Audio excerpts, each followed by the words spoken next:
मित्रांनो, जंगलामध्ये बिबट्याला आव्हान देण्याची ताक कोणाचीच नसते, कारण त्याची एका सेकंदातील झेप भाल्या भाल्यांना आसमान दाखवते.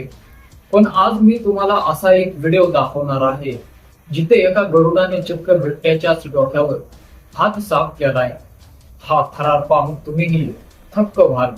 तर झालं असे की जंगलामध्ये एका उंच टेकडीवर किंवा दगडाच्या कड्यावर हा बिबट्या एकदम शांतपणे उभा राहून आपल्या शिकारीचा वेध घेत असतो. त्याला बिलकुल अंदाज नसतो की पुढच्याच क्षणी त्याच्या सोबत काय होणार आहे. बिबट्या शांत उभा असतानाच अचानक त्याच्या मागून वाऱ्याच्या वेगाने एक विशाल गरुड झेप घेतो.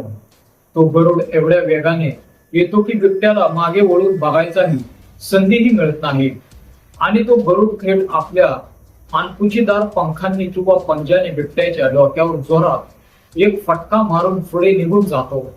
हा अनपेक्षित फटका बसताच बिबट्या पूर्णपणे हादरून जातो. आपल्यावर हवेतून हल्ला झाला हे समजताच तो प्रचंड संतप्त होतो आणि रागाने मोठ्याने डरकाळी फोडू लागतो. पण तोपर्यंत गरुड आकाशात खूप उंच निघून गेलेला असतो.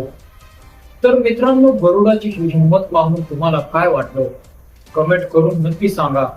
आणि अशाच कडक व्हिडिओसाठी आपल्या न्यूज कट्टा या युट्यूब चॅनेलला नक्की सबस्क्राईब करा. धन्यवाद.